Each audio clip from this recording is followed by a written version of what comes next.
নমস্কার, আমি সুমন্ত। দেখছেন এক নজরে 25। রাজ্য জুড়ে বড় সড় কেন্দ্রীয় গোয়েন্দা সংস্থার অভিযান। ড্রাগের বিরুদ্ধে এই তল্লাশি অভিযান চলে আজ সকাল থেকেই। আগরতলার একাধিক প্রভাবশালীর বাড়িতে ইডির হানা। রাজ্যের বহু প্রভাবশালীর নাম ইডির ডায়েরিতে। 12 জায়গায় তল্লাশি।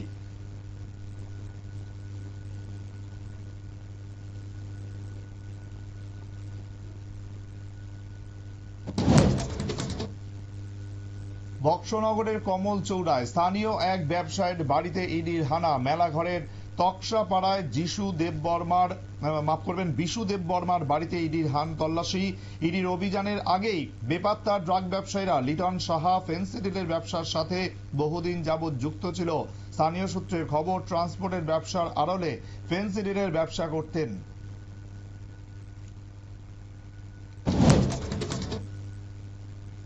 বিধানসভা অধিবেশনে স্থান পেল না ইডির তল্লাশি অভিযান ইস্যু। ট্রেজারি বেঞ্চ নিশ্চুপ, বিরোধীরাও তথই বছর। রাজ্যের বিভিন্ন ড্রাগস মাফিয়াদের বাড়িতে ইডির তল্লাশি।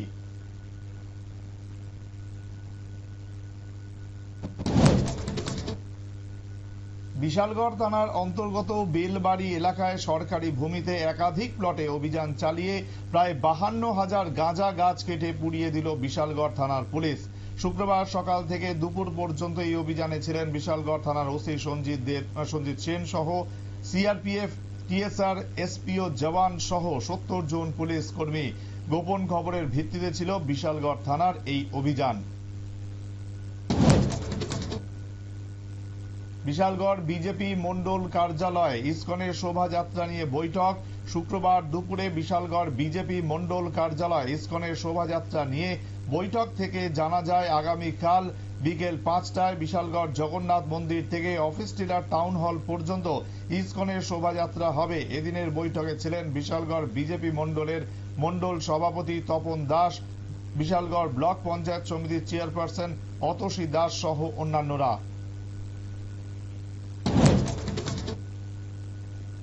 সিপিআইএম ধলাই জেলা কমিটির পক্ষ থেকে 12 দফা দাবি নিয়ে ধলাই জেলা শাসকের সাথে দেখা করে ডেপুটেশন দিলেন সিপিএম এর জেলা কমিটির নেতৃত্ব। শুক্রবার বামেদের 12 দফা দাবির মধ্যে উল্লেখযোগ্য ছিল রেগা প্রকল্পে ব্যাপক দুর্নীতি, জেলার সবকটি ব্লকে ড্রজার দিয়ে রেগার কাজ, পানীয় জলের সংকট ইত্যাদি। এদিনের এই কর্মসূচিতে ছিলেন সিপিএম ধলাই জেলা কমিটির সম্পাদক অঞ্জন দাস, জেলা কমিটির প্রাক্তন সম্পাদক পঙ্কজ চক্রবর্তী সহ অন্যান্য নেতৃত্ব।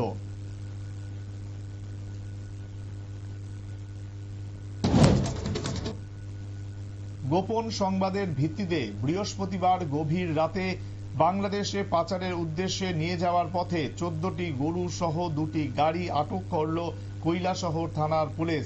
সেই সাথে একটি গাড়ির চালককেও গ্রেফতার করতে সক্ষম হয় পুলিশ।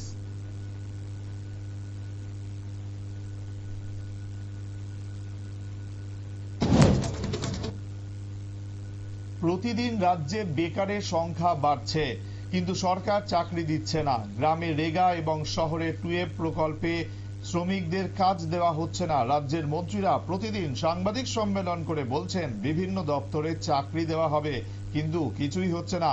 বাম, ছাত্র এবং যুব সংগঠনের পদযাত্রা ও প্রকাশ্য সমাবেশে বক্তব্য রাখতে গিয়ে একথাই বলেন ডিওয়াইএফআই রাজ্য কমিটির সম্পাদক নবারুণ দেব। কর্মসংস্থানের দাবিতে আইনের শাসন পুনঃপ্রতিষ্ঠা করতে এবং নেশার বিরুদ্ধে আন্দোলন গড়ে তুলতে এসএফআই, টিওয়াইএফ এবং ডিওয়াইএফআই কৈলাসহর মহকুমা কমিটির উদ্যোগে কৈলাসহরে ছিল এদিনের পদযাত্রা এবং প্রকাশ্য সমাবেশ। সেখানেই কেন্দ্র এবং রাজ্য সরকারকে একযোগে আক্রমণ করেন নবারুণ। আগরতলা মিউনিসিপ্যাল কর্পোরেশনের তৃতীয় বর্ষপূর্তি উপলক্ষে 13 নম্বর ওয়ার্ডের উদ্যোগে এলাকার গুণীজনদের সম্মাননা প্রদান এবং কম্বল বিতরণ কর্মসূচি পালন করা হয় শুক্রবার। উপস্থিত ছিলেন প্রাক্তন মুখ্যমন্ত্রী বিপ্লব কুমার দেব, বিজেপির সহ সভাপতি পাপিয়া দত্ত সহ অন্যান্যরা। শুক্রবার কমলপুরের কলাছড়ি গ্রাম সেবক প্রাঙ্গণে এক অনুষ্ঠানের মাধ্যমে কৃষকদের কাছ থেকে 9 দিন ব্যাপী সহায়ক মূল্যে ধান ক্রয় শুরু হলো। দুর্গা চৌমুহনী কৃষি মহকুমার ব্যবস্থাপনায় কমলপুরের কলাছড়ি গ্রাম সেবক প্রাঙ্গণে খাদ্য, জনসংভরণ এবং ক্রেতা স্বার্থ বিষয়ক দপ্তরের উদ্যোগে এবং কৃষি এবং কৃষি কল্যাণ দপ্তরের সহযোগিতায় এই কর্মসূচির সূচনা হয়। ছিলেন ধলাই জেলা পরিষদের সভাধিপতি সুস্মিতা দাস, জেলা পরিষদের সদস্যা দীপ্তি রক্ষিত, দুর্গা চৌমুহনী ব্লকের পঞ্চায়েত সমিতির ভাইস চেয়ারম্যান সৌমিত্র গোপ সহ অন্যান্যরা।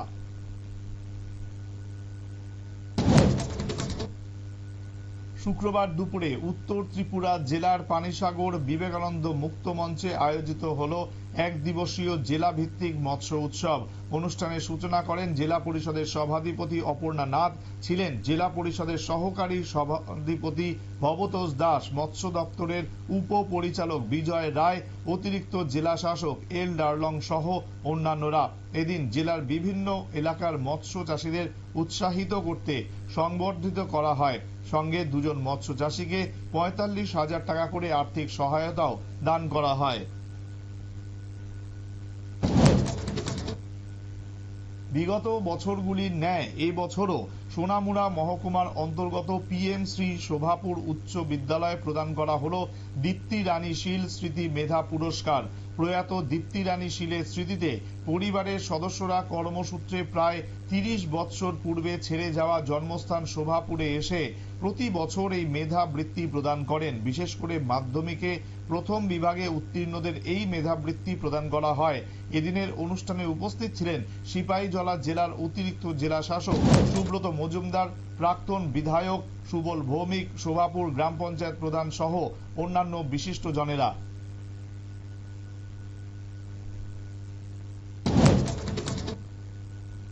আজ উত্তর ত্রিপুরা জেলার পানিসাগর মহকুমার অন্তর্গত উত্তর দেওছড়া দ্বাদশমান বিদ্যালয় মাঠে ২০২৪-২৫ বার্ষিক ক্রীড়া প্রতিযোগিতা অনুষ্ঠিত হয়। উদ্বোধক হিসেবে উপস্থিত ছিলেন উত্তর ত্রিপুরা জেলা পরিষদের সদস্যা বাসনা দাস পুরকায়স্থ, পঞ্চায়েত সমিতির সদস্যা শম্পা দাস, উত্তর দেওছড়া গ্রাম পঞ্চায়েত প্রধান মিনতি রানী সরকার সহ বিদ্যালয়ের শিক্ষক শিক্ষিকা এবং ছাত্রছাত্রীরা।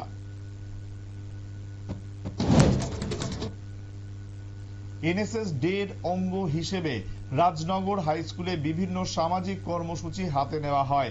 এর মধ্যে আজ স্বচ্ছ ভারত কর্মসূচি পালন করে তারা।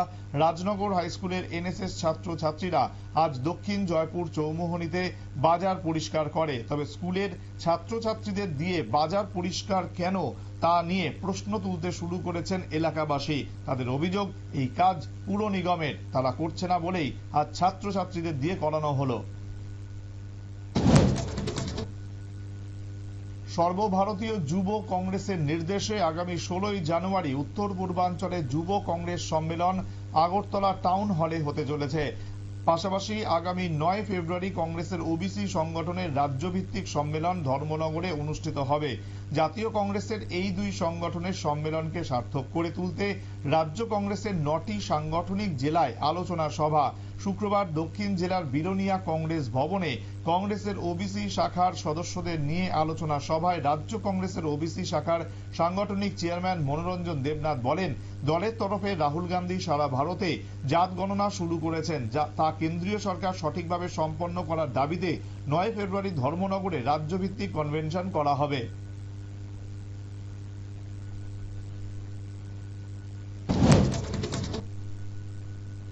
অক্সিজেন বুলেট ট্যাঙ্কার লিক হয়ে আতঙ্ক চুড়াইবাড়িতে। দমকল বাহিনীর প্রচেষ্টায় পরিস্থিতি নিয়ন্ত্রণে। ঘটনা শুক্রবার দুপুরে চুড়াইবাড়ি থানা এলাকায়। জানা গেছে, চুড়াইবাড়ি গেট সংলগ্ন জাতীয় সড়কে একটি অক্সিজেন বুলেট ট্যাঙ্কার দাঁড়িয়ে থাকা অবস্থায় লিক হতে থাকে। বিষয়টি স্থানীয়দের নজরে আসতেই নিমেষের মধ্যেই খবর ছড়িয়ে পড়ে এবং আতঙ্ক ছড়ায় এলাকায়। প্রেমতলা দমকল কর্মীদের তৎপরতায় লিকেজ বন্ধ হয়।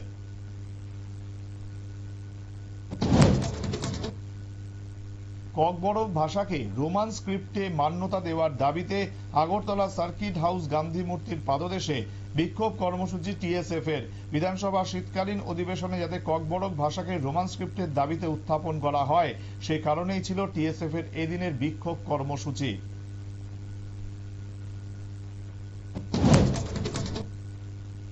কুমারঘাট পিডব্লিউডি ময়দানে হতে যাচ্ছে ঐতিহ্যবাহী পৌষ মেলা। পবিয়াছড়া বিধানসভার বিধায়ক ভগবান চন্দ্র দাসের উদ্যোগে আগামীকাল থেকে শুরু হচ্ছে পৌষ মেলা, চলবে আগামী ৩ দিন। পৌষ মেলাকে কেন্দ্র করে থাকছে বাউল সঙ্গীত, পুতুল নাচ, পিঠেপুলি উৎসব।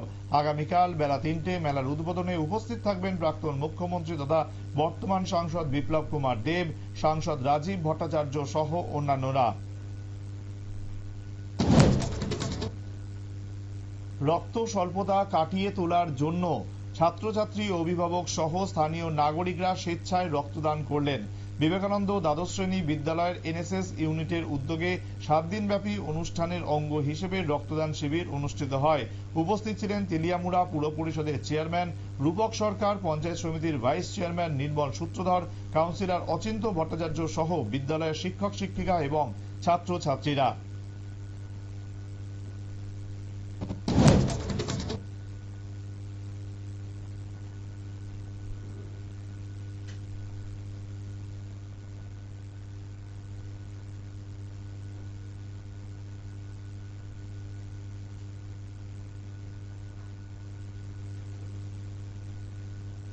আমবাসা চান্দ্রাইপাড়া দ্বাদশ শ্রেণী বিদ্যালয়ের মাঠে অনুষ্ঠিত হয় চান্দ্রাইপাড়া দ্বাদশ শ্রেণী বিদ্যালয়ের বার্ষিক ক্রীড়া প্রতিযোগিতা। এদিন প্রতিযোগিতার উদ্বোধন করেন বিদ্যালয়ের প্রাক্তন প্রধান শিক্ষক মলসম থাঙ্গা রৌকুম। উপস্থিত ছিলেন বিদ্যালয়ের ভারপ্রাপ্ত প্রধান শিক্ষক সুদীপ ভট্টাচার্য সহ বিদ্যালয়ের শিক্ষক শিক্ষিকারা। এদিন বিদ্যালয়ের প্রথম শ্রেণী থেকে দ্বাদশ শ্রেণীর ছাত্রছাত্রীদের মধ্যে বিভিন্ন ইভেন্টে খেলার আয়োজন করা হয়। সুস্থ দেহে সুস্থ মন বিরাজ করে, এই উদ্দেশ্যকে সামনে রেখেছিল এই ক্রীড়া প্রতিযোগিতা।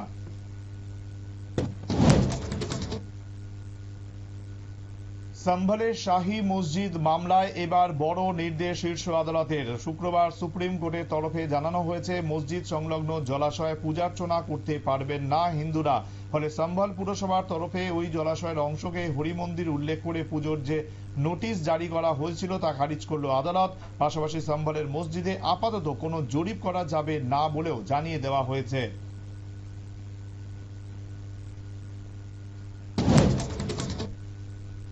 প্রয়াগরাজে শুরু হতে চলেছে মহাকুম্ভ।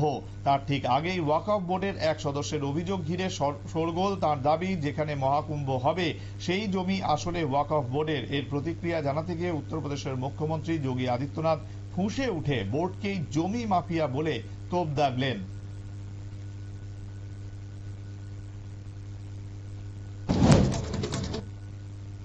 দুস্থ মানুষদের মুখে অন্ন তুলে দিতে বাংলায় চালু রয়েছে মা ক্যান্টিন। এবার বাংলার সেই প্রকল্পকে আপন করে নিলেন উত্তরপ্রদেশের মুখ্যমন্ত্রী যোগী আদিত্যনাথ। মহাকুম্ভের প্রাক্কালে এবার বাংলার ধাঁচে উত্তরপ্রদেশে চালু হলো মা কি রসোই, যেখানে 9 টাকায় মিলবে ভরপেট দুপুরের খাবার।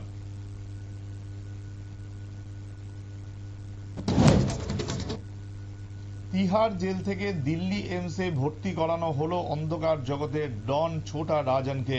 সূত্রের খবর, দাউদের প্রাক্তন সঙ্গী রাজনের সাইনাসের সমস্যা রয়েছে, তার অস্ত্রোপচার করতে পারেন চিকিৎসকরা।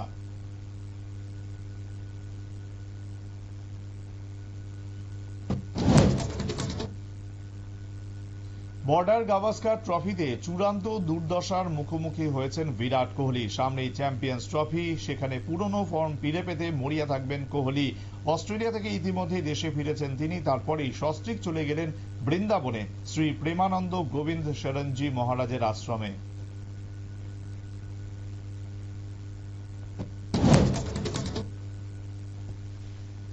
এখন এই পর্যন্তই। অন্যান্য খবরের জন্য দেখতে থাকুন নিউজ ভ্যানগার্ড।